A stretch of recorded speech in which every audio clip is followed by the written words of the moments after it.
right. All right. Well, everybody, hello. Well, we got Nikki with us, but she stepped aside there for a second. So, everybody, bear with us.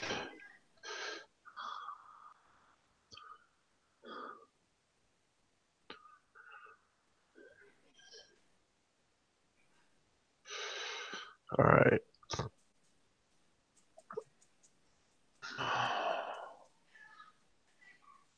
Let's get this shared here real quick.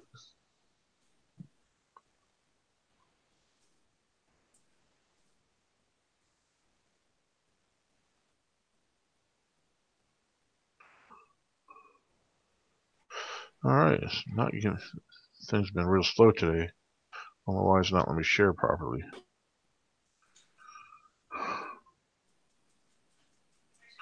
All right. Bear with me.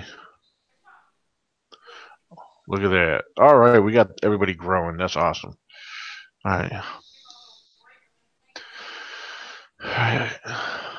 Well, everybody, first of all, I want to welcome everybody here. We're going to get into a few things we're going to be discussing tonight. And one of the things we're going to discuss, we're going to get into a couple photos here. And hold on one second.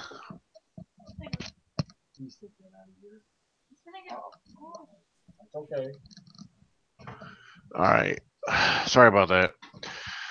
All right, we got Sam and Nikki with us. I'm just giving everybody the rundown. I'm gonna play a video. I'm gonna do a screen share, play a video. We're gonna all watch the audio play through.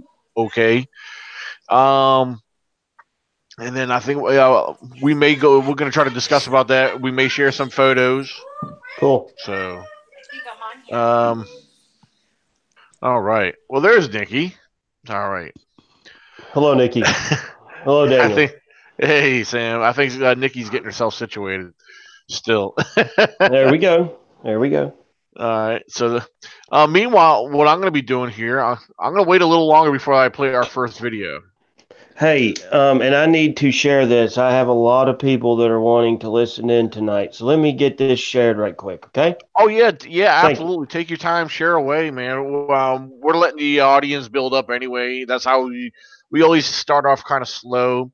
Sure. And I see Bigfoot Odyssey, Kerry Arnold, he will be with us tonight. He just mentioned that on the Great. live chat. So awesome. So everybody, while some of us are still getting situated, please feel free to share this share this video around. It's very much appreciated. So I just tried to share it a little while ago, and my sharing options are kind of acting stupid.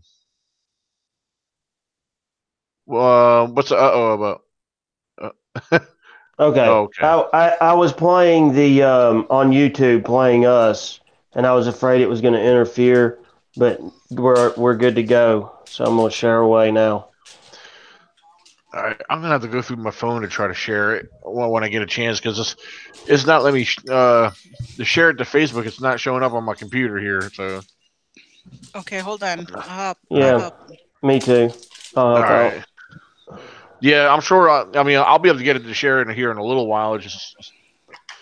But I have something pulled up on my phone that I'm going to be playing through my microphone while everybody watches the video I'm going to play. A couple of you guys have probably already seen this video. I thought it was very fascinating. It's a Bigfoot video that apparently it's an event that actually took place before the Patterson Gimlin incident. So I think it's going to be interesting. All right. You know, we didn't really even get started. We already have a dislike. Ain't that something? I wonder where that came from. I'm always the first one to put a thumbs down on my videos. Really? Yeah. No. Are you? Yeah. Keeps you humble, man. Keeps you humble. Keeps you on the ground. Keeps you humble. All right. It is sharing. Yeah. Okay, you got that sharing? All right. Yeah. Did Taylor share to Squatch Watchers? I don't know if he did or not. I know he'll be on and off. I think I know he mentioned that he's gonna watch when he can. So, which I understand. It's Friday night too, and people got other things going on. So I definitely don't blame him there. But we like doing this on Friday nights because there's a lot of folks out there that love Bigfoot and want to be a part of it and don't have nothing else going on. So here we are. This is our Friday night Bigfoot chat. And, I know, and I am going out in about an hour. So. Oh, okay, no problem. Well, see, yesterday evening after work, me and my daughter, we went out, took care of a few things. And I said, I get tired of going out on Friday nights, running around, and I'm so exhausted, blah, blah, blah, after work. So I want to be able to come home after work and relax for a Friday night for a change, So we still ended up going out, after I got home from work. Because I didn't get off until almost 6 o'clock tonight, so. It was a little after. Yeah, it was 20 minutes till 6 when I left for work today. So, I told Linda I'd join for about 30 minutes. So, but I did post it on the Facebook page. Okay, awesome. Yeah, absolutely. Thank you very much. Yes, sir. Harold Denton said, "Daniel, how much is it snowing up your way tonight?" As far as I know, I think it's just rain. I know it's supposed to get cold. I haven't heard anything about no snow. Where's Tracy? I'm not sure what where Mr. Arnold's at. Or the other Mr. Arnold. Yeah, there you go. All right. Well, I think we got enough people on here where we get started. Sure. I am gonna play one thing I mentioned earlier. Again, some of you guys probably already seen this. It's about a moose hunter who accidentally claimed to accidentally shot a Sasquatch. I thought this was very interesting. I listened to it earlier. It's posted on BigfootTimes.com, and then Squatchable am I saying that? The Squatchable or whatever that is. They actually talk about it on the YouTube video. So since I found this to be a little interesting, I thought I'd go ahead and share this with everybody, and then we could talk about it. You guys share what you think. So, see, how am I going to do this? Yeah, I got to go do a screen share first. So let me see what we got here. See if it pulls up onto my screen share. Hi, Jimmy, Mysterium, Chubbs, Viper Getty. Belin, thank you very much. There we go. That might work. Now let me try it again here. What about my new show? What about my new show? Oh yeah, they're asking about because about there you go, Nikki. Gosh. Yeah, now that you got a channel set up. Well, you've had a channel set up, but I know. I just haven't done anything with it. So how many subscribers you have on that right now? I don't know. The last time I checked, it was 121. Okay. Oh, I can't enlarge this yet because I can't see them. All right, I'm going to take my headset off here, and hopefully I could push play on my laptop and my phone to keep this played at the same time. So here we go. I'm going to enlarge it. Well, let me go ahead and hit screen share first. All right. Hey, Nikki. Yeah. How did you like Mr. James Hetfield? Oh my goodness. Really? They can still jam, can't they? They can still jam. I'm telling you, Metallica throws one heck of a show. There was fireworks and flames shooting out of the stage, and then they had drones flying around. 100 drones. Can you imagine 100 drones flying out of the stage and flying around and doing stuff? And then they had these big cubes that looked they were like big projectors, just all the way around, and they were moving all over the place. And you can go on my Facebook page, and I have those posted up. But it was awesome.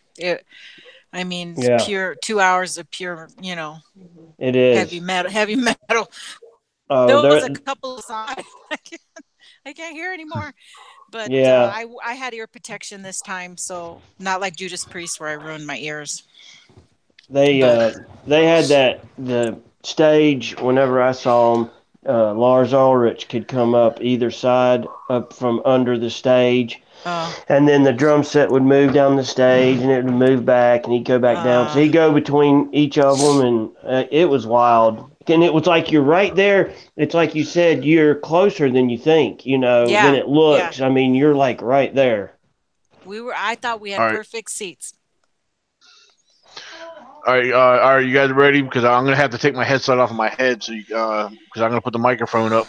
You got there's gonna be audio too, so I just want to make sure I push play and get everything in sync here. So, all right, here we go.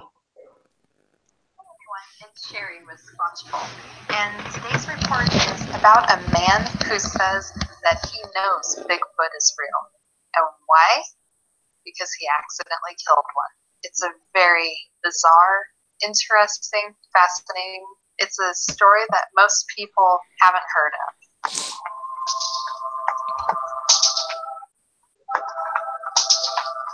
The report we're going to talk about is report number 9552 with the BFRO. And this one is a little bit different. Most reports on BFRO are self-reported, but this particular one is different. It was submitted by researcher Kurt Nelson. Nelson spent a lot of time discussing this incident with a man named Peter over the phone and in person. The report Nelson submitted to the BFRO was, for the most part, a transcript from his face-to-face interviews with Peter. In this story is Peter's story, a man who accidentally killed a Bigfoot. The location where this happened was near Gibsonville in Manitoba, Canada, about 15 miles west of Gibsonville, just southeast of Basket Lake. This area has some sightings reported there, about 31 sightings, 19 of them are Class A. That means most of the sightings that happen there, people actually see it. At the time that this incident happened, it was probably pretty populated. It's basically polar bear land.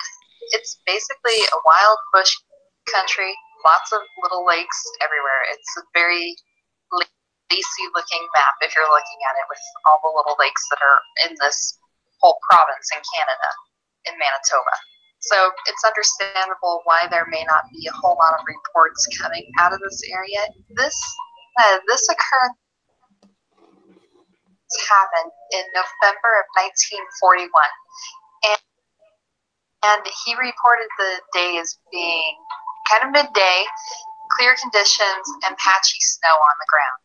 And this area at the time of the accidental killing of the Bigfoot, it was very thick brush. This encounter happened prior to several large fires that came through and cleared out a lot of the excess brush that was in the area. So at the time this happened, it was basically a lot of trees, bushes, stuff like that, all just kind of mushed up together in there, making it kind of hard to see through there. So when Peter was 17, he went out hunting for moose with two of his friends around Basket Lake. His friends went to the east side of the lake, while Peter went by himself on the west side.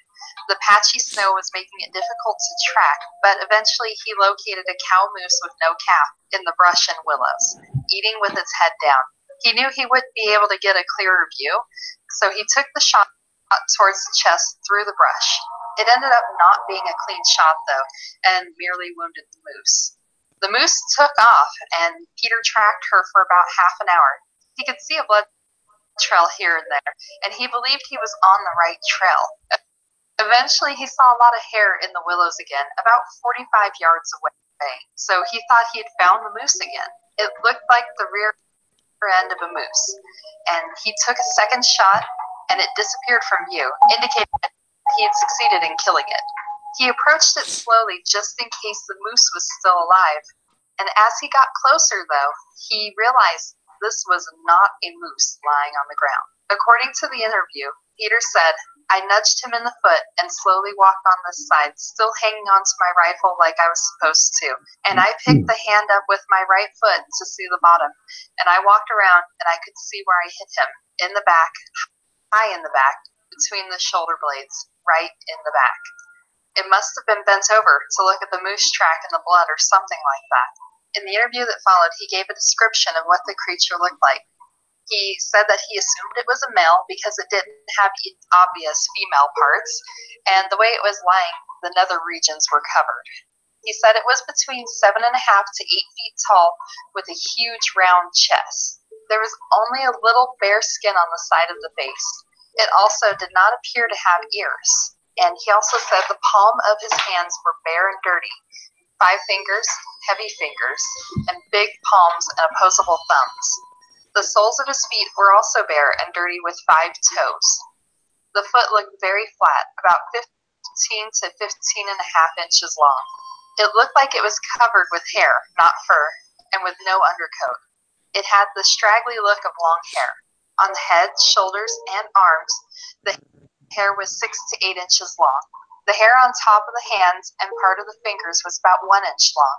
The hair on the legs was about 5 to 6 inches and went down onto the feet. It was a dirty dark brown with a reddish overtone. Now, this encounter took place well before the Patterson-Gimlin film, so Bigfoot wasn't common knowledge for most people at the time.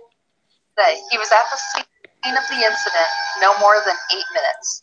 Peter thought, "Holy God, what the heck am I going to do now? If there's any more of these things, I don't want to be here." Peter was also concerned about being prosecuted for killing this creature. He was hunting moose illegally at that time, but he had 10 siblings that needed food for the winter. A large moose was irresistible. On top of that, there were stories about men who were hermits living in the bush. He did not want to be charged with killing a hermit or something human if that's what this creature was. There are also additional and very valid reasons why, during the time this happened, post-World War I and during World War II, Peter would not have wanted to draw attention to this event. During this time, there was open prejudice against immigrants from the Ukraine, Germany, and Austria and Canada. During World War I, Canada was at war with the Austro-Hungarian Empire, and some immigrants who came from Austria-Hungary, which included many ethnic Ukrainians, were placed in 24 internment camps in Canada until 1920, just 21 years before this event occurred. Around 80,000 other immigrants weren't forced into camps but were registered as enemy aliens. Then World War II happened, and in the early years of the war, many Austrians were integrated into the German military units. Peter's father was an Austrian immigrant. At this time, Peter was a 17-year-old young man who was hunting moose illegally when he accidentally shot and killed a man-like creature in a time period before most people had ever heard of Bigfoot. That happened to be Austrian during a time of extreme prejudice against people of his background. Talking about it wasn't an option. He did say to Kurt Nelson, the researcher that was taking down this report, that he wishes he'd seen it alive. And he was a Bigfoot enthusiast for the rest of his life after that. It was also mentioned in the interview that in the years since, with all the hunting and time in the bush he spent, he never saw another one. Along with this report, a Canadian artist named Pat Barker did a painting of what Peter had seen when he accidentally killed this Bigfoot. So looking at this painting here, you can see what Peter had seen when he accidentally shot this Bigfoot. And when you look at this creature laying here on the ground, there's no way that this was a moose. Look at the details on this. I mean, 5 the fingers here, the opposable thumb, the toes there, the feet. It looks like a human-like creature. And remember, this is 1941. Patty wasn't filmed at this time. There's no internet. If there's a newspaper out there, it's highly unlikely that they have a section that says, "Hey, regular Bigfoot sightings here." There likely wouldn't be any reports coming out of there for people to hear that's going over the telephone. "Hey, did you hear about a Bigfoot kidnapping someone?" That kind of stuff, it would not spread back then because it's an isolated area. And this is really a low-tech time period. And they're in a rather inhospitable part of the North American continent to live in. I mean, I know there are some that are more inhospitable, but this area is one that I probably wouldn't do too well in, to be honest. And looking at this painting here, I mean, put yourself in his shoes. He was a 17-year-old Austrian boy at a time when Austrian people were not treating them nicely up there. And you're out there hunting illegally. Remember, he would not have known about Bigfoot at this time. So you shoot this creature. You know that there's hermits out there. For all he knows, this could be Hairy Hermit Joe, who's been hiding in the brush for 20-something years. And you shoot this person because you didn't know it was a Bigfoot. You shoot this person by accident, and you're already a person that's of a ethnicity that people don't like. And that's a death sentence. I mean, I don't know if Canada would really go that far, but sometimes mobs happen, especially in wartime. I mean, this happened during World War II. And what's amazing is that Peter was able to describe it in such great detail. All right. Did the audio play okay for you guys? Yeah. It was pretty good. A little skippy. Hello? Hello. Hello. Did Hold we on. lose him? Are you All right. muted? Hold on one second. Hey, do you guys hear me okay? Yeah. Yeah. Sure do. Okay. I'm just checking because I didn't hear nobody. All right. Let me get back to the live chat real quick because like I said, I'm using my phone here. Can you hear us? So, do you guys have any thoughts on that? I do. Can you hear us? All right, hold Hello. on. Am I muted or something? Because I can't hear nothing. Well, I don't know. Do you have us muted? Oh, never mind. Hold on. I forgot. I couldn't hear you because I forgot on my other screen. Okay, I got you now. It's because I had the video still playing on my laptop, and I didn't realize it. I thought I shut it off on both sides. So, okay, here we go. We're good to go now. Can I chime in here? Oh Yes. yeah, absolutely. I understand. It's okay. He's hunting. Bigfoot looks so much like a moose anyway. But he thought he killed somebody. Right. He panicked. Yeah, but I mean, don't you still tell somebody, hey, I think I shot somebody. It was an accident. I mean, it's still the right thing to do, right? Want to accidentally shoot somebody, and just because nobody's around, not tell anybody. I mean, that's what I think about it. I mean, that's the only really thing that I don't like about it. The whole thing, aside from the fact that he was moose hunting and shot something that doesn't look anything like a moose. Yeah. Yep. Yeah, absolutely. Yeah, I mean, like she was saying that I guess they're trying to. I don't know what the right way to put that. Justify or make make it look good in young. In his case, because he was a 17-year-old boy. But yeah, you have a very valid point. Because if it doesn't matter even at an adult age, or as a teenager hunting. And yeah, if you thought you shot somebody, it was a human, you would think that, well, maybe there's a chance of saving this guy, and let's go get some help, 17 was a lot more grown in 1941 than it is today. Oh yeah, you're absolutely right. I mean, I wasn't there back then, but I'm saying just from the history I've learned, boys were actually men at young ages, Well, I mean, he was a year away from going to war. So yeah. That's true. Might have even got. Well, I don't know. He's Austrian, so I don't know if he probably didn't get drafted. Austrian in the United States in 1941. Well, actually, he was actually up in Canada, if I'm not mistaken. Yeah, Manitoba. Well, yep. He wasn't going to war then. Now, one other thing. One thing I made note of. I thought this was very interesting. Definitely want to get your input on this, Carrie. When they were going over the description of the Bigfoot, they made note that the foot was flat, and you hear a lot of talk about people when they post, especially there's all these pictures on YouTube. Now, I myself, I'll speak for myself and not just others. I mean, I've seen tracks that look completely flat. I've really seen very rare track. I mean, it's very rare that I've come across tracks that look like they may have what we know as the mid-tarsal break or the flexation. But flat feet, I mean, that would kind of make sense. I mean, I don't know.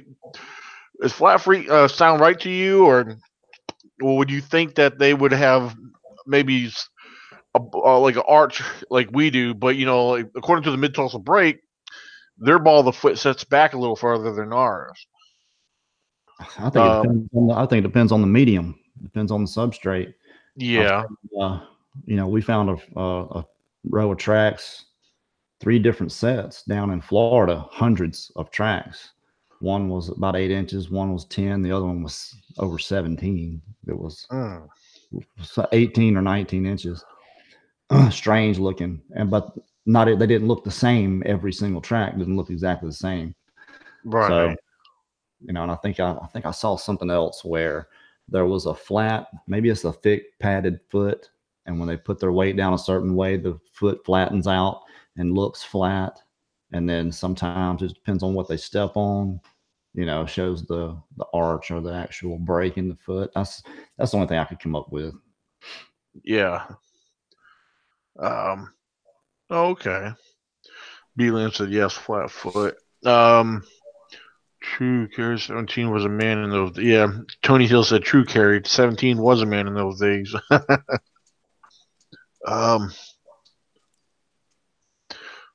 Frank Lambert said, "Carrie, take the hat off and make America great." I'm going to keep the mystery alive. Yeah, let them make their own discoveries, right? Let me make a note. Brandon Moore made it. So I've been missing your Squatch thought, Danny. Yeah, I have. I've been neglecting them, especially during the week when I'm at work. We've been getting a lot busier at work, so haven't quite been finding quite the time to do them. But yeah, it's been hectic this week at work. I had a long day today, but it's all good. It's all good. Hey, one other thing I want to make mention of tonight, and I forgot to announce this. It's in the description of this live chat. The one thing I am doing, is, as many of you know, we have our ECBRO Virginia Bigfoot Conference happening June 29th, right here in Virginia. If you read in the description, if you're willing to donate $100 to the PayPal link that's provided, you will become a listed sponsor for the 2019 ECBO Virginia Bigfoot Conference. Because we these kind of events, we seek out sponsors to help assist in the funding and other financial issues. And so yeah, we're still seeking sponsors. And right now, if you're willing to become a sponsor, your name and if a company or your Bigfoot group logo will be promoted and advertised and also added to our event t-shirt. I'm looking to put the t-shirts in production very soon. And for those who saw last year's t-shirts, we add all our sponsors to that. And is part of the promoting and advertising, and they also get added to our event banners because I create a banner, and that's on display. Sponsors get added to our websites, and we do make mention because we do have 2 sponsors as of right now.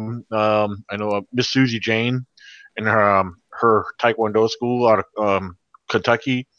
And Mr. Mike Singleton of Bigfoot Worldliness, he's formerly known as Blue Ridge Bigfoot, which his YouTube channel, he's starting all over basically. He's starting from scratch. He had over, I don't know, I can't remember. He had he was in the thousands. and something happened to his YouTube channel, and so he started from scratch. So if you go to Bigfoot Wilderness, he has a Facebook page. Make sure you give it a like, and he's going to be submitting more stories on his page, as well as his YouTube channel. You can also find him on Instagram. So yeah, make sure you be on the lookout for Mike Singleton's YouTube channel.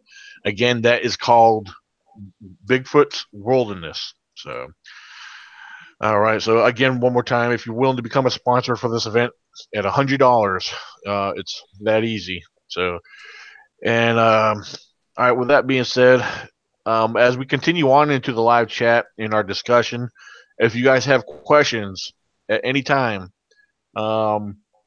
please feel free to just ask them away. We'll answer to the best of our ability. And Donna Davis is asking, if a person donates, what exactly does a donation go to or for? It's for the ECBRO's Virginia Bigfoot Conference. There is other funding that we still need for the cost. The venue itself is secured, and again, as a sponsorship, you will get promoted and advertised, and your name will be added to our event logos. Our event T-shirt and any online flyers. So that's what that is. There's other benefits involved. Some benefits can be negotiable as well. So that's that'll be between the will and sponsor. So hey, you can count us in there on that. Awesome. I would really like to come and film it documentary style. Whoa, hey, that would be awesome. Yeah, please feel free to. That you're more than welcome to. Well, if the stars align and we can get with Tracy and Taylor and Tate, then we'll definitely be there. I know I'm going to be off work then. I already looked. I'm already off work then, and it's just nothing but a drive for us. Yeah, because I asked them earlier if they were going to be able to stay for the camping trip, and unfortunately they won't be able to. They'll be leaving that the next day on Sunday. But is it a 1 day thing? The conference is 1 day. We did 2 days last year. The only reason we're doing 1 day this year because the funds, the funds did not permit. So so. Yeah, if I had another $1,700, I could do a second day, but that's how much it would cost to do Sunday. So, yeah. Yeah. Yeah. Actually, Saturday was more than that, but I got that covered. So that's all set in stone, secured, and good to go. So. Okay. Yeah. Taylor just mentioned. He said we are staying Friday to Sunday. So because Friday. Yeah. Let me make mention about what's going on June 28th. We have a VIP dinner going on, and then right after the VIP dinner, there is going to be a night investigation. So that's going to be interesting because Michael Cook, from Uncharted Paracryptid Studies, him and Gwendolyn are coming up from Kentucky. They agreed to do a paranormal investigation, and I know the Squatch Watchers wanted to do some local night investigation as well. So we'll be out in the woods Friday night. So anybody that wants to join in on that is more than welcome to. I think this can be awesome. So let's see. Let me turn my phone volume down here. There we go. So yeah, if anyone has any questions about the conference, please feel free. And let me see what this is. Mr. Franklin Lambert Jr. just donated $100. Oh. Yeah. Ding ding ding ding ding. That just happened. That's the email notification I just got from my PayPal. Well, thank you very much, Franklin. Frank's good dude. Yep, awesome. Please. That's great, man. Congratulations. Absolutely. Please feel free to get in contact with me through email. We'll work out some details from there. My email is ecbro98@gmail.com. Again, that is ECBRO98@gmail.com. Franklin Lambert, again, thank you very much. Your sponsorship is highly appreciated. So that is awesome. Thank you again. And that's amazing. All right. Well, I had some pictures. Actually, I'm going to have to post them to the group chat first. So I got some pictures I wanted to go over and discuss them. So give me a second. Meanwhile, do any of you guys have anything you want to chat about?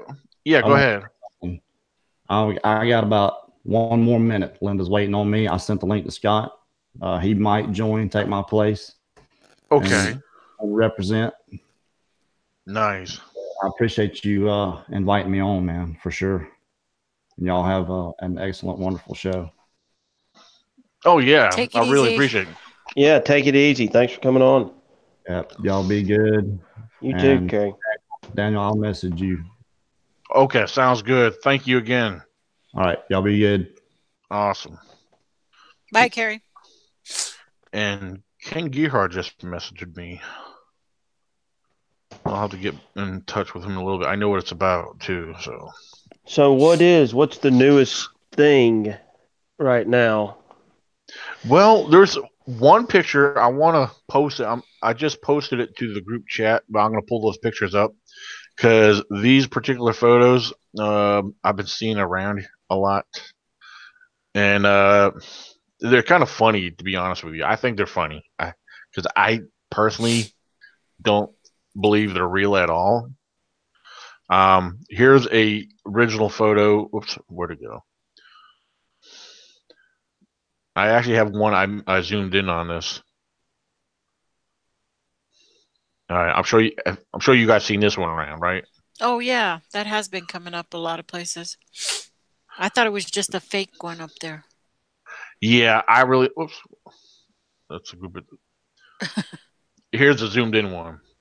Now, the funny thing is, take a look at the angle here. This is basically looking on the left-hand side of the road.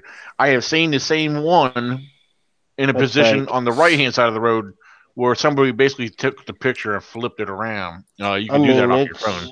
You can tell it's fake. Yeah. I mean, it's fake as fake as fake. I honestly don't think it's even a suit. I think it's another cutout. Yep, it's a cutout. Yeah. Yep, with glowing eyes, somebody glued in there. Yep. Yeah, they either put something there, or there's actually even a paint that even reflects now. So. I mean, it looks good. Yeah. For a cutout, they did a good job on creating it. You know, if they put it behind some trees, kind of. Yeah. It would have. Yeah, that would have been more. It would have been more. Yeah. Good job, Nikki. But just sticking it out like that, I think they're just being funny. You know how when people put those the what do you call those, pressed wood out there? Yeah, they sell them down the road at the one of the antique stores, guys. They're $80 for one that's 6 foot tall. It's metal and it's pretty heavy. $80? Wow. Yep, and it's pretty wide. I mean, it's good size and it's pretty heavy, and it's got 2 stakes on the bottom. You just you put it in the ground, and then there's one that's like 4 foot tall that's $40. Yeah. Down in I've seen on our advertising or something I looked up or saw on TV one time about Norton, Virginia. I believe one of the local hardware stores down there sell them. So the other silhouette cutouts. So yeah, the hardware store in Norton, Virginia is half hardware store, half wood booger, t-shirts, pants, stickers, anything, hats you can think of, wood booger. Right. Yep. Cutouts, all that jazz. Awesome. Yeah, I know. There's 2 locals. One, and they're actually both of them are outside of my research area, and they both have Bigfoot cutouts in their yard. In their mind, so probably over a good 10 miles apart, but one actually has theirs at the end of their driveway, because the house sits way back in the woods and is right at the end of their driveway. and it's so cool. It's the one actually I stopped one day because I was heading into my research area, and I stopped. You guys probably saw the picture. I took a picture of me next to it. So, hello PSPR Paranormal Pursuit. Awesome. Let's see. What do we got on the live chat here? Things for you guys. Oh, okay. All right. Bigfoot has. That's funny, Donna. She said Bigfoot has wood. Arena Linsky said, "Okay, I looked for the Bigfoot's Wordless channel. It's actually Bigfoot." No, I don't think so. Unless he changed it. Let me go look real quick. Okay, so here's a question, and I've never really, I don't think I've ever heard the answer to it. Yeah. On Patterson Gimlin footage, Roger Patterson and Bob Gimlin were in the woods looking for this creature. He had a camera. He filmed this creature.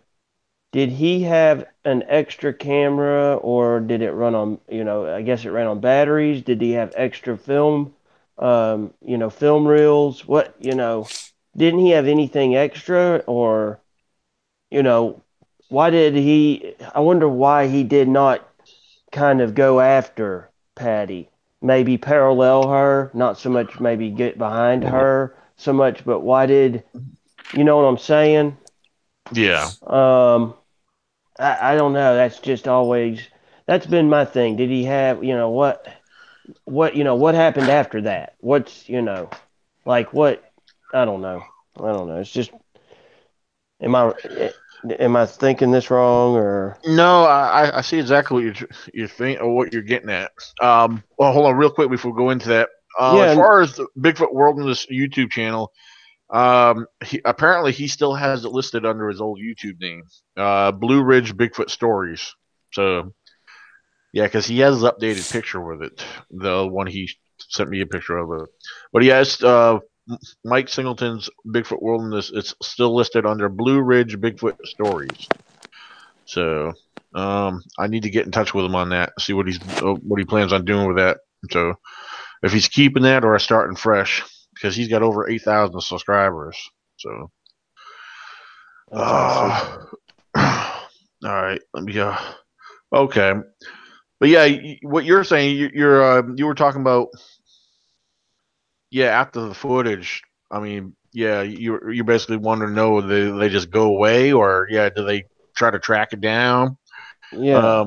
Some of that information, I'll be honest, I really don't know if there was any mention of that, or if there is something. I know, I can remember that question being asked before, but now I cannot think about it. I don't. What was said? Anybody on the chat know exactly if they went further? I know they went looking for tracks, but later.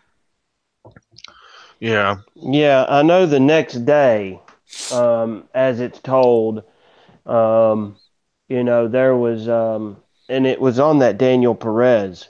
He'd interviewed, Right. those people, and so I mean, there was people on the ground there, pretty much after it happened, but I just wondered, because would she have still been in the area? Did they go out, and because there's not much documentation upon, after, all of the interviews we've heard, did they, it seemed like she would still be in the area. Now, real quick, I want to make mention of a couple things I'm seeing here on the live chat. Wiz Bab says they said they saw others and stopped, and then B said, Nikki, a second Bigfoot was filmed. Now these statements right here, Bob Gimlin, I know on the last discussion, Facebook Live, that Bob Gimlin and Russell Cord, they only mentioned one, and they didn't claim to see any others. That he had seen the one and they had gone, and then they stopped. That's as far as I know. They stopped. Yeah, Now, Bob I Gimlin mean, himself does not claim any others. From now what if I you want to understand. go to the theories of MK, where there were several of them that they were recording more, you know, that it's going to be all up in the air according to who you believe. Yeah, And that's so, but yeah, that's according to Gimlin, no, it's one. Uh-oh. Right? It's not me. it's not What? me. I just muted when it happened. They were still doing it, but Me it What too. stopped. happened? I don't know. It was making a tick tick tick, like a staticky tick noise. Oh, It was But I don't know. you, Nikki. it was me. Well, It then I might have guess I been. better go. I can't believe you can hear, first off. No, I had ear protection. I I know. remembered this time because Yeah, I'm not going to go through 3 days of hearing loss. Oh, that's crazy. yeah. Donna Davis, I'm right there with you. I trust Bob's accounts. So, Me too. because everything else is just speculation and rumors. Because everybody else that shares their theory that tries to turn it into an actual story or an actual event that took place, the people that are doing that, they were not even there. They were not present there. As all we know is Bob Gimlin was the only. He's the only survivor, only still living witness to that whole scene. Again, it's like taking photos and creating a story out of it is basically what's going on. People creating their own story and speculation out of the alleged photos that came from those areas. But if there was something that happened, I'm not saying what what people believe that's coming out of MK. I won't say that's not true. However, I think that could have happened at a different time that did not involve Bob. Now, was Roger involved with something different? Maybe, but Bob never mentioned that. So I don't know. I don't know, but yeah, if you guys have questions, my honest opinion is if you have contact with Bob, I would ask Bob those questions. And he'll But, answer them. yeah, oh He'll yeah, answer them. So, and I know he's done a lot of videos. It's probably on there already. I can't yeah. think of them right now. Because I know when they did a Facebook Live one, I actually have it on my channel here. They can find it. It's I forget what I entitled it as. Bob Gimlin sets the record straight, or Yeah, addresses something like that. I know that's one of the last ones they did. Yeah, you guys could check that out. It's where they clarified a few things that were being, all the speculation that was being put out there from MK. And we're not telling you what to believe. That's up to you guys. I mean, everybody has their own opinion. If you guys want to believe a story made up from pictures, or somebody that was actually there and witnessed the one, that's what I would go with. Gimlin said he was. No, Michael Stewart said Gimlin said that he was holding the horses and a rifle. They were more worried about the other two in the woods. I like to hear him say that. I don't know. That's interesting. So, I don't know. That was interesting. Yeah, Woodburger Farm says, I believe the evidence over a story. Now I want to go listen to the whole thing again. Woodburger Farm said, I will send you a link, Dan. All right. That works. That works. So. Who was that? Woodburger Farm? Yeah. Okay. So. Let's see. Hold on one second. Writing something down here.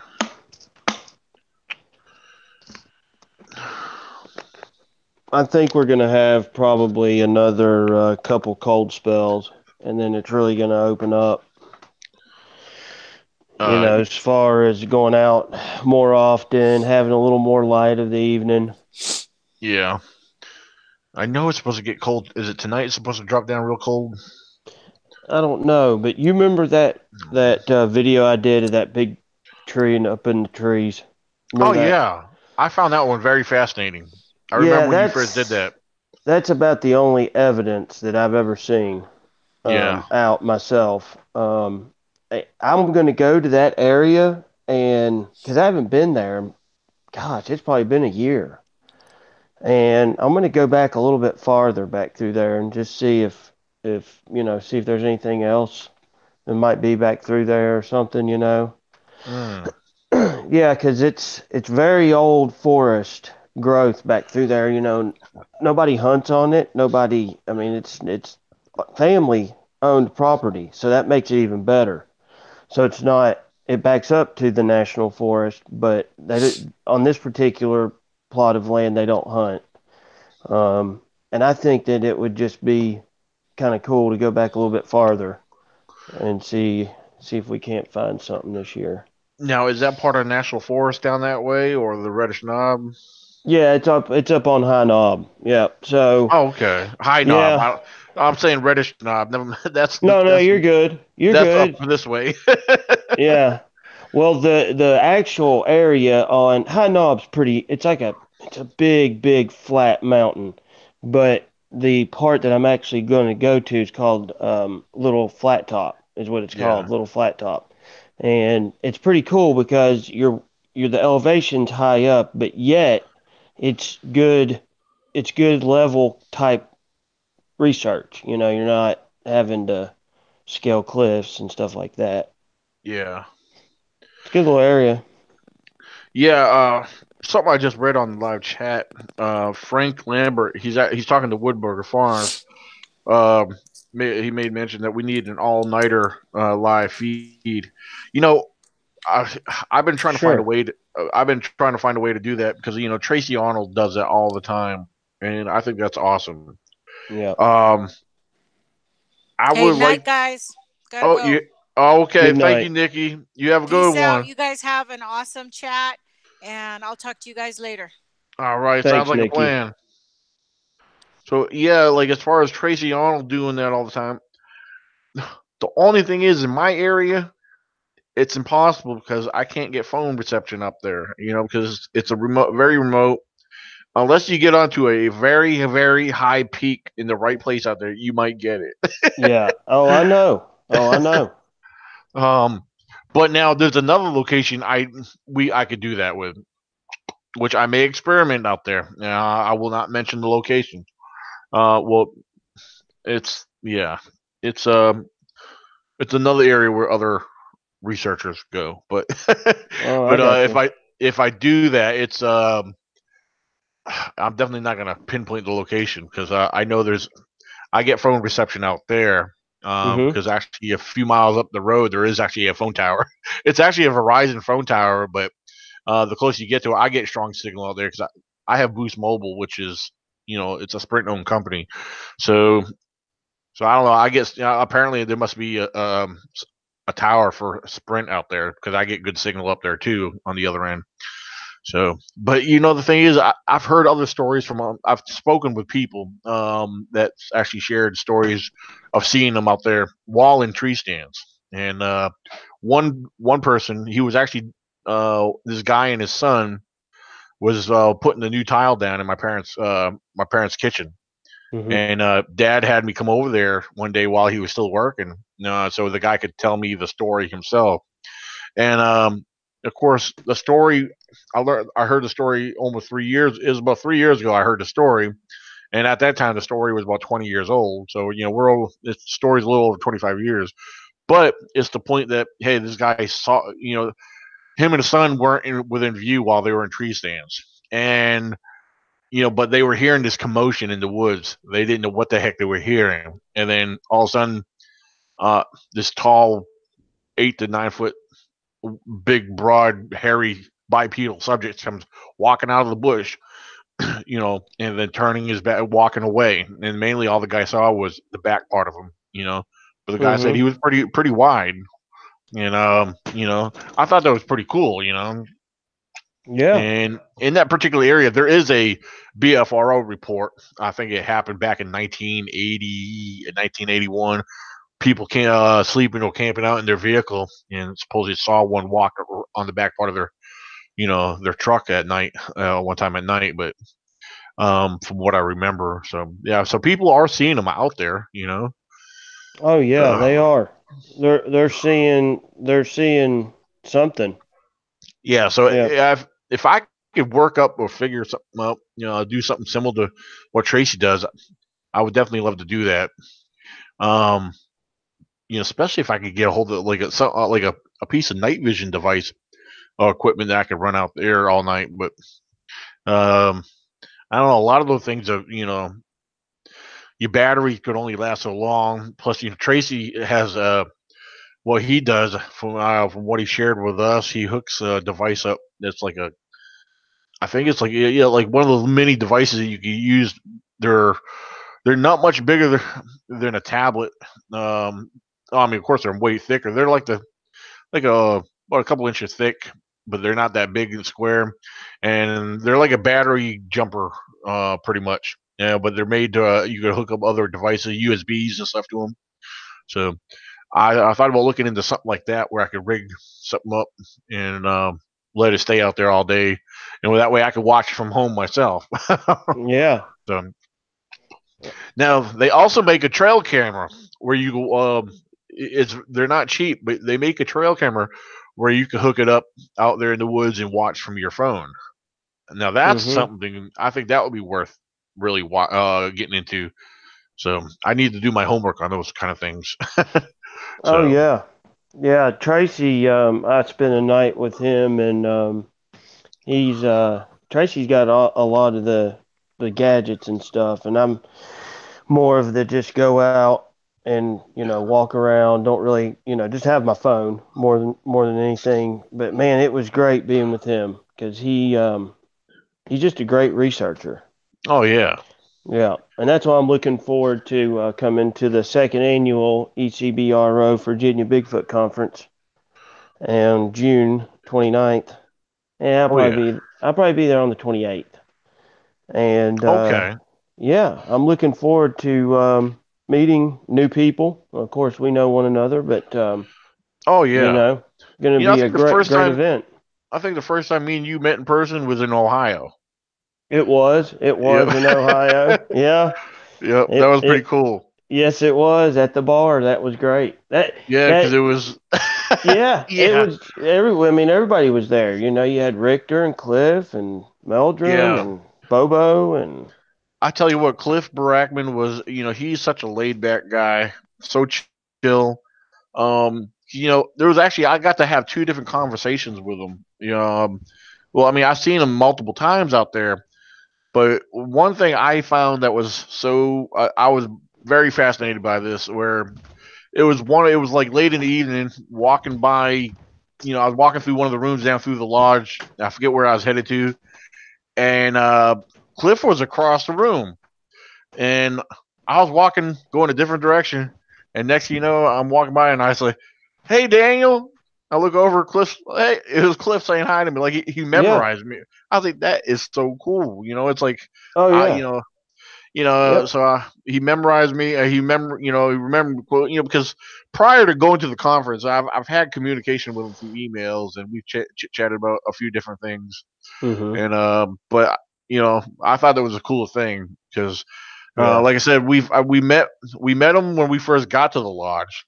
Because when we first got in there and got registered in there to get a room, he was there. There wasn't very many people in there. He was over there standing by the gift shop. So we went over there. Got to meet him and had a couple pictures taken. But it wasn't until later the day where there was the actual the meet and greet, and we all got to meet. And then there was another time when everybody was walking through the vendors. I got to have a one-on-one with him, which was pretty cool. So you had the coolest place there, man. Oh. that cabin was freaking awesome, was it not? Oh yeah. Well, see, that's the thing. The first night we got the lodge, and we wanted a cabin from the start, but there was none available.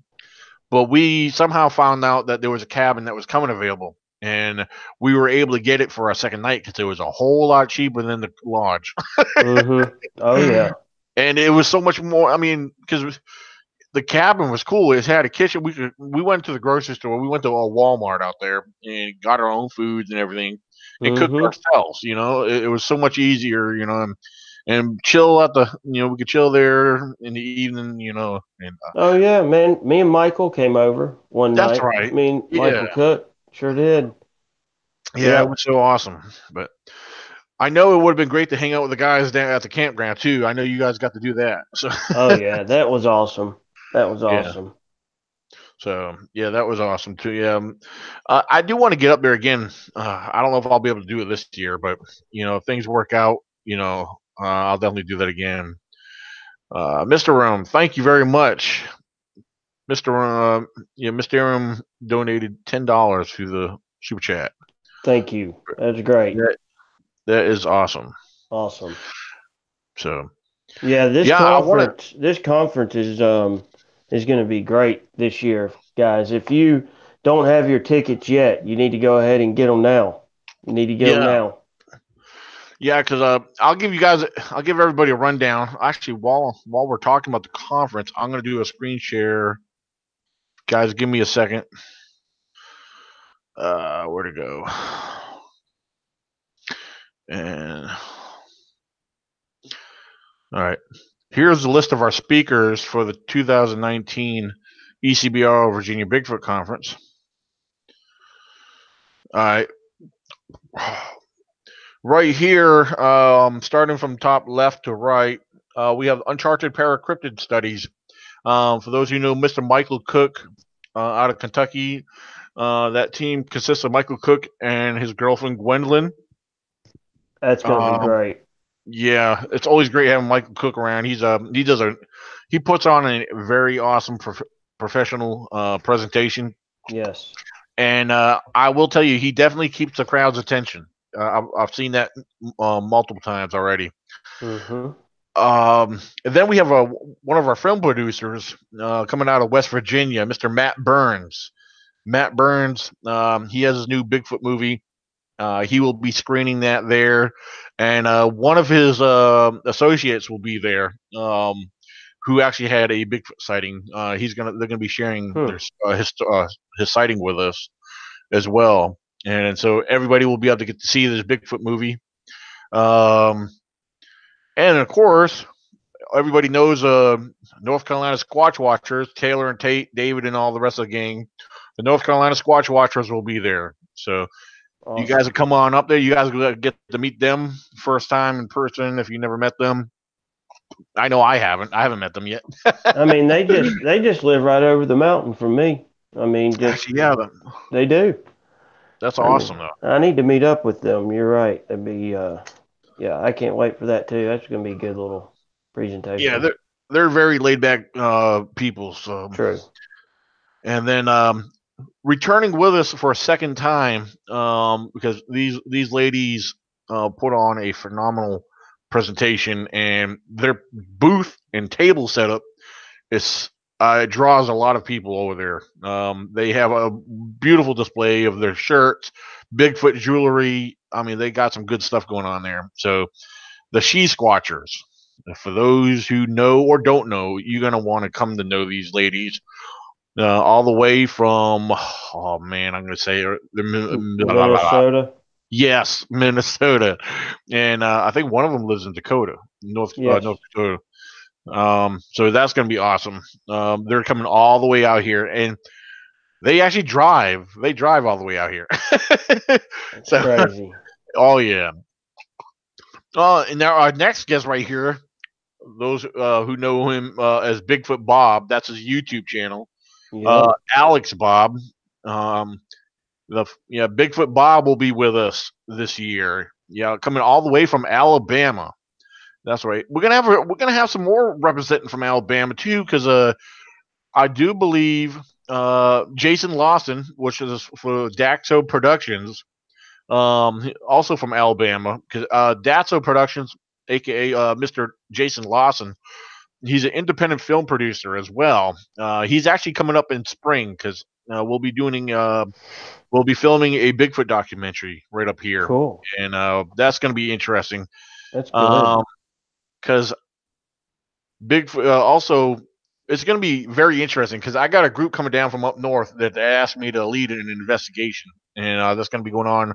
It's going to be a long weekend, and during that time, Daxo Productions is coming up to do the filming there too.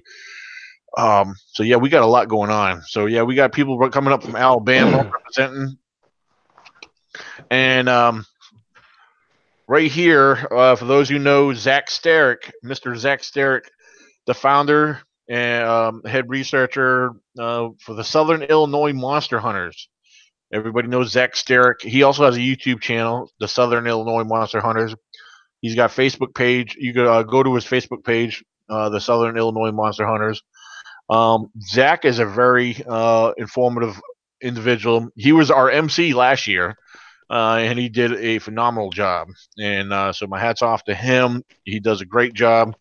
He's done several local lectures in the state of Illinois, and he's got a few speaking spots opened up this year. I know he'll be in Kentucky, in a couple different locations. I think he'll be in Tennessee, if I'm not mistaken, and then he'll be here in Virginia.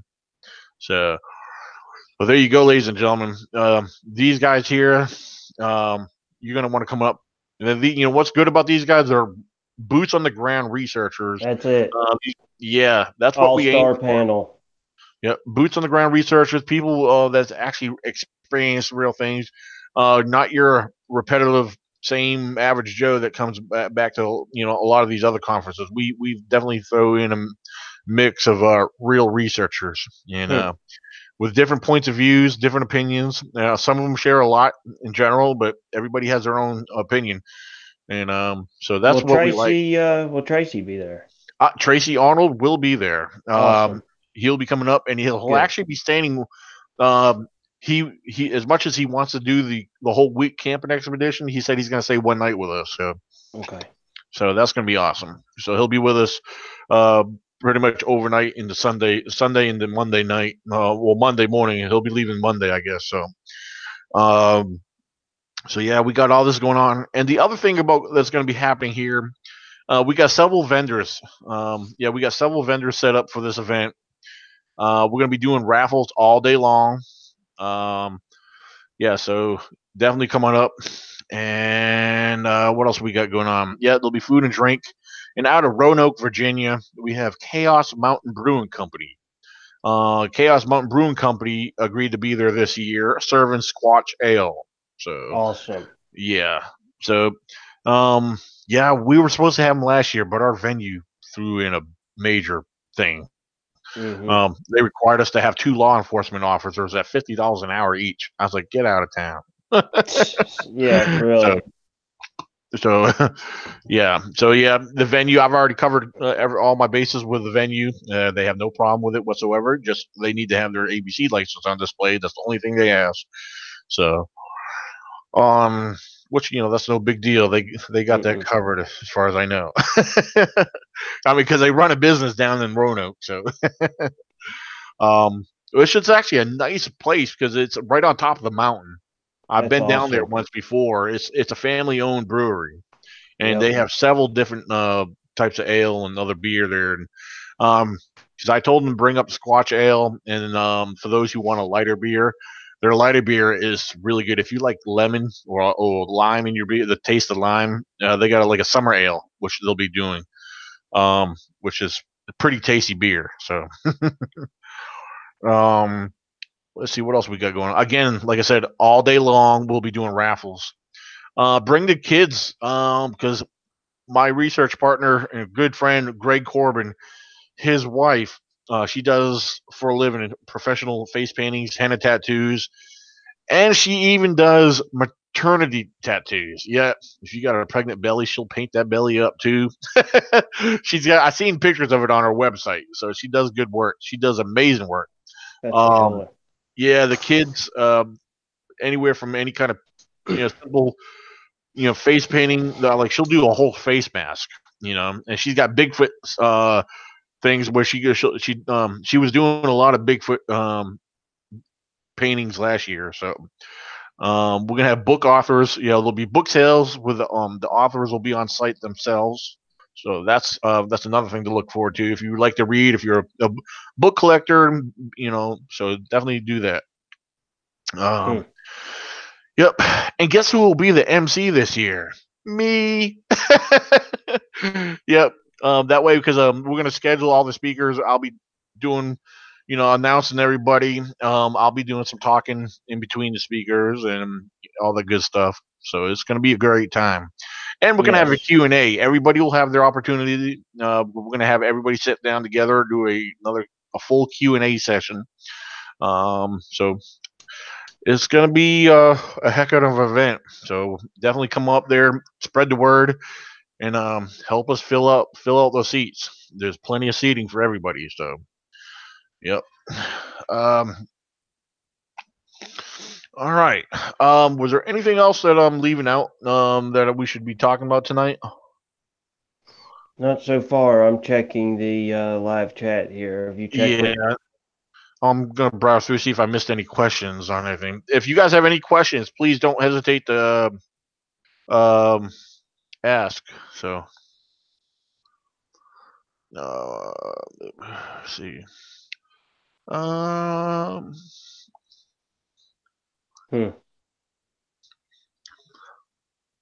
okay. I see Arena Linsky's talking about homesteading off the grid.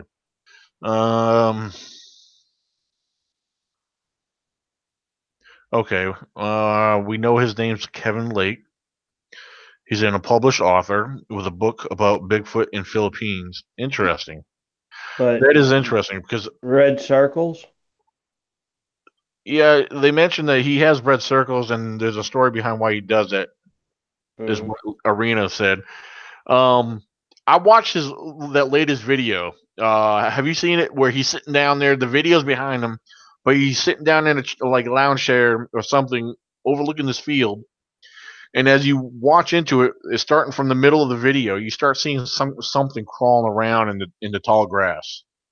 That's kind of dark. And I watched it and watched it and watched it. I was watching when I had time at work, and I tell you what, I fell asleep. I was like, what the hell is this stuff? That's me.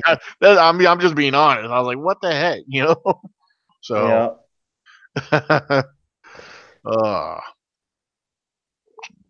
I may have to jump off here too, Daniel. It looks like I'm gonna have to go get my daughter from work at the mall.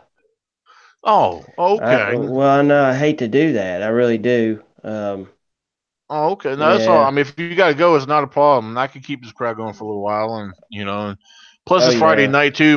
We got some new movies we picked up the other day, and so we got some movies to watch tonight anyway. So it's usually what we do on Friday nights after I get off. Me and my daughter watch a couple movies before we go to bed. So right, yeah, so. I will definitely talk with you tomorrow for sure, and we'll keep up with the other stuff that's happening. You know what I'm talking about.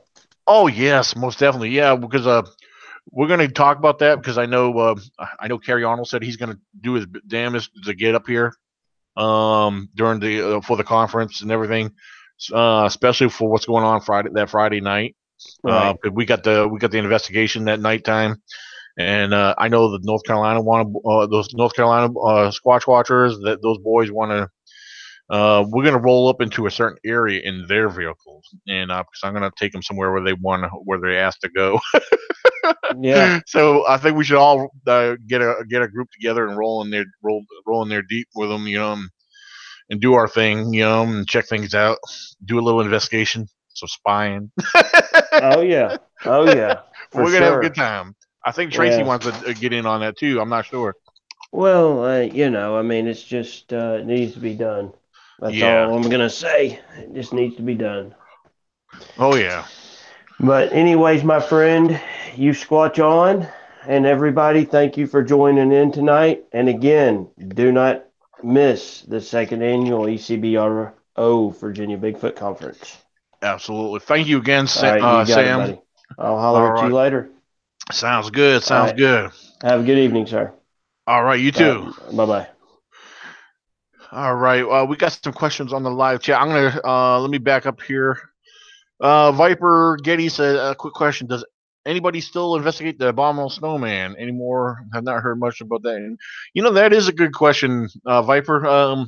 I personally have not heard of anything new, especially around the Himalayas. Over there where they're known for sightings out there. Yeah, there's usually when I learn of new things about that is usually based off of a documentary. Um, I know there's nothing as far as news wise because usually when there is recent sightings, they end up developing a documentary about it. So as far as I know, there has not been.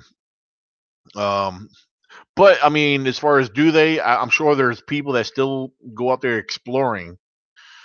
Now B. Lynn actually had a question on here, which this is a good question. Should people take your kids to areas where Bigfoots are possibly known to be? Isn't that dangerous? Honestly, long as you're watching your children, it's not dangerous because from observations from other eyewitnesses and the sound of children usually attracts them, especially for example, I'll try to give a quick rundown. Children and females in general. I know this sounds crazy, but some of you guys may agree with this, or may have actually experienced it yourself. Because it is believed that females have a higher tendency to draw in activity, and from my observation, that's actually been proven to be true. I've been in the location numerous. There's one particular location numerous times. I've always found signs and everything. Never heard nothing.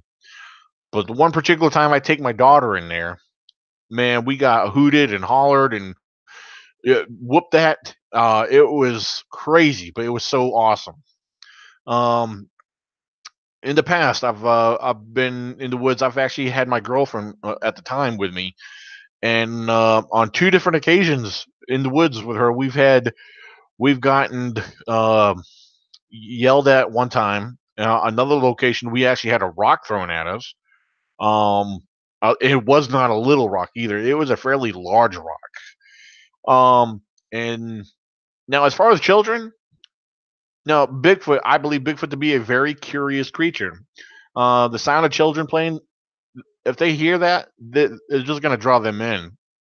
And I don't think Bigfoot is going to be that bold to come and take your child out of your hands. Because I believe they have the sense of knowing that they have their own children, and they know to see a mother with their young. I believe they have enough sense where they're going to actually respect that. But I do believe that they're going to stand back and watch. They're going to observe you. I mean, that's my honest opinion. I really believe that a Squatch will observe you with children because they want to. It's like the Sasquatch will habituate you. That's why I use the word habituate because a lot of people do not understand what habituate means. Because a lot of people go out in the woods and habituate what they claim is they're habituated when they're leaving objects and they come back a couple days later and see those objects gone or moved around or something replaced. Basically, what you're doing, you're just gifting. You're not habituating because habituating is actually when you're observing the subject of study actually interacting with you. Because if you look up if you look up the definition of habituation, you will see how it talks about reaction and behaviors, how it affects the stimuli. You'll see that word in the definition, stimuli, how they react to a stimuli or stimulus. It's the reaction and the behaviors of a subject. So yeah, if you're habituating, if you're literally having physical contact or of clear vision of a Sasquatch in front of you behaving a certain way, and you observe this over a period of time on a number of occasions, then you are truly habituating. For example, let me give you a clear definition or a clear example of habituating. Jane Goodall. I know everybody here that's in Bigfoot research or involved, if you're an enthusiast, or whatever you are, everybody should be familiar with the famous Jane Goodall. All right. She's a primatologist, conservationist. And let me mention one more real quick. One who I've done a lot of reading up on was Mr. Ian Redman. Ian Redman, he's had a lot of interaction with primates in general, but Jane Goodall is a good example because there's video footage of her habituating. She is sitting there. She's on the ground watching and observing these apes play around and interact with her. Ian Redman, that's right, Ian Redman is IAN is Ian Redman is another famous one. I highly recommend you to learn these characters because these individuals are very professional and they care about the environment, the ecology, and the well-being of these primates and other species. Ian Redman, he is a conservationist, where he believes in the protection of numerous species, not just primates. Um, so these are the people I really recommend really doing your research and doing your homework on. But what they do in the jungle, in the environment, in the habitat of these species, they actually watched them, observe them. That's habituating, really habituating. It's not what people call in the Bigfoot world habituating, because what people claim as habituating in the Bigfoot world is a joke. I'm being straight up on it. I'm going to give you straight up, answers. It's not habituating. You're really gifting. And there's something I want to share that I'm very guilty of myself. A lot of people, a lot of people like using peanut butter, leaving peanut butter out in the woods. I'm guilty of that too, but I've come to learn that peanut butter could be very harmful. For example, if you believe Bigfoot is a human, well, you do know that there's a lot of humans that are allergic to peanuts. Okay?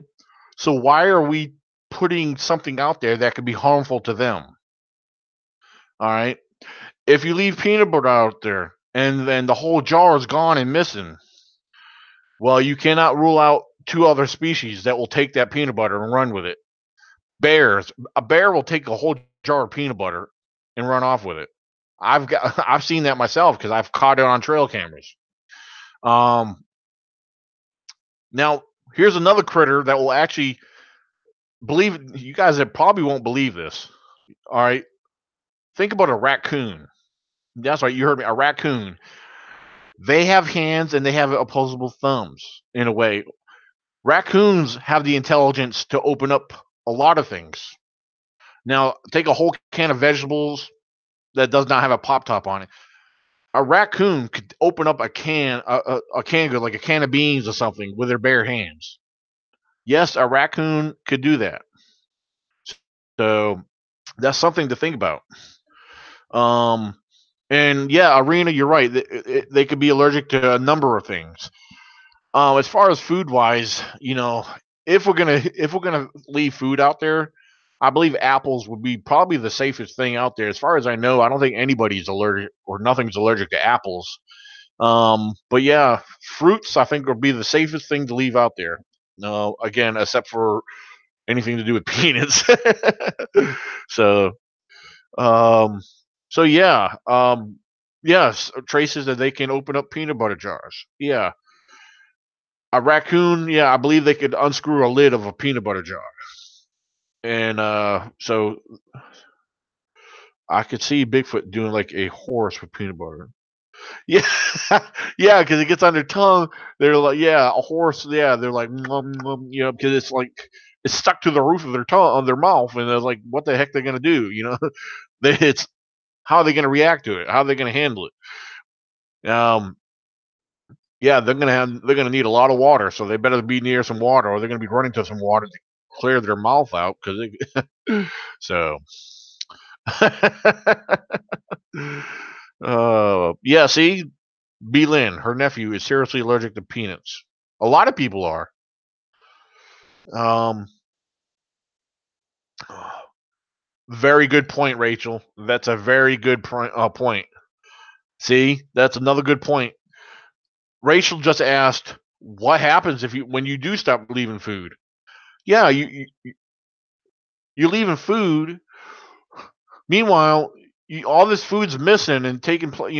Regardless if a Sasquatch is taking it or a bear is taking it, they're coming to that spot where you're leaving it. But then you stop leaving it there, they're going to come looking for it, and they're going to track you down. If the scent is on you one way or another, because they're going to smell the scent that's leaving it there. And if you stop leaving it there, what happens if they come get you? Then you're going to you're putting yourself in danger. So Rachel, thank you for bringing that up. That was a very good point. So, all right. Viper said, "Hey guys, gotta roll. Thanks for the input, everyone. Take care and be safe." Thank you. You too, Viper. Thanks for coming on. And one more thing, I want to throw it out there. I want to remind everybody, if you look at the description of this video, of this live stream, for the 2019 ECBRO Virginia Bigfoot Conference, we are still seeking sponsors.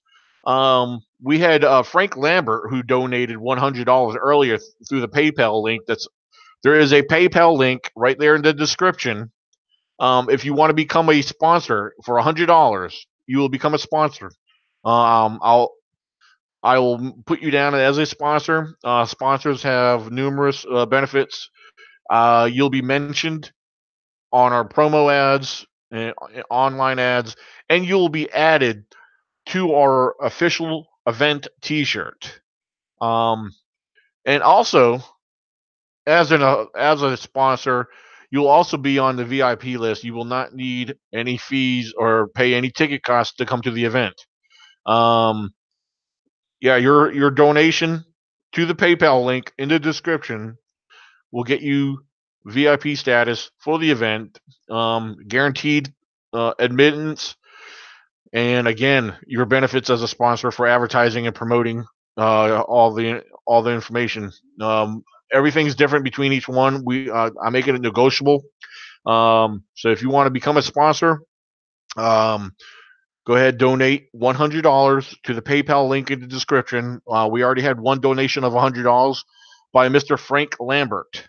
And if you donate $100, I receive that. What we'll do is email me at ECBRO98, and we will work out those details and get everything going from there. So, all right, Tracy Arnold, I'll be sure I'll get that taken care of. You still have to choose. Yeah. Just remind me, I'll get it to you one way or another. The T-shirts, we're going to do the T-shirts a little different this year. When we do the T-shirts, if you buy a T-shirt for the event, they're going to be set up to where they're directly shipped to you. When we have the T-shirts made up for this year, everybody will have the T-shirt shipped directly to them. Because it was a lot of work and a lot of headache trying to keep up with everybody, because not everybody, when we brought them to the event last year, there was some left over that people didn't pick up. So we're going to have them shipped out to you guys directly. Most definitely. And I just wanted to throw that out there. If you want to become a sponsor, donate $100. We will put you down as a sponsor for the 2019 ECBRO Virginia Bigfoot Con, and that is taking place June 29th. Any other information you may want on that, go visit our official website, which is virginiabigfootcon.com. Again, that is virginiabigfootcon.com. We also have an official Facebook page too, and I just boosted a post on that with several links. Because if you book at all, if you're going to be staying at our venue, it's taking place at the Best Western Inn. There's a link, you could book directly. You will get a discount. There is a limited space on discounted rooms for attendees. So for the Best Western Inn and Plus Conference Center in Waynesboro, Virginia, that's our venue, because we'll be in the conference room. And it's a very large room, by the way, very large conference room in a pre-functional area. So, this is going to be a lot of space. And for the record, I don't think I mentioned there'll be a late night Bigfoot social event party. So there's going to be a lot going on that day, and also into the evening. So just wanted to throw that out there to let you guys know. So, is there any last questions before we jump off here? I'm gonna watch your live chat. See if we have any more questions that might pop up before we leave for the evening. And if you guys have any questions about the Bigfoot conference, you could ask me here. Email me at ecbro98@gmail.com, or again, go visit our website at virginiabigfootcon.com, in which I'll be glad to put that right here in the live chat. Let's see.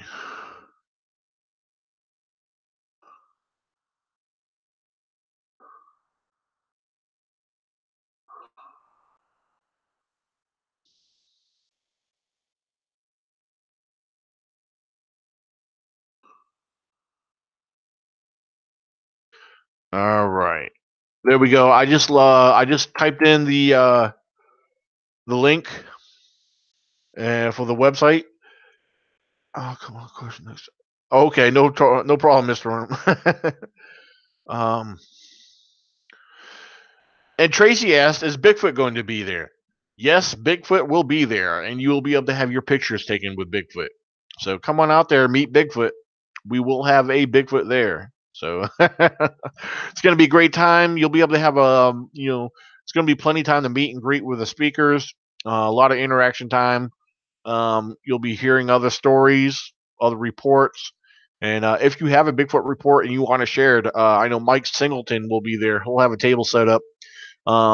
Anybody that wants to submit a report to him for his YouTube show, definitely feel free to take that on.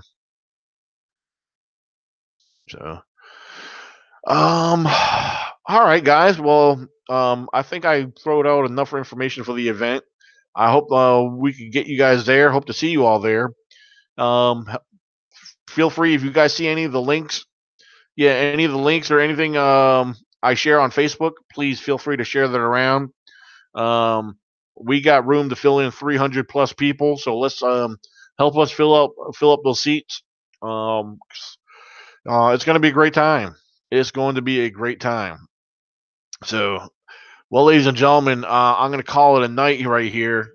And till next Friday night, see you guys Friday night at 8 p.m. Every Friday night, right here on this YouTube channel, we go live. So I'm glad you guys have been tuning in. It's been a great time. So, all right. Keep it squatchy, guys. Till next time.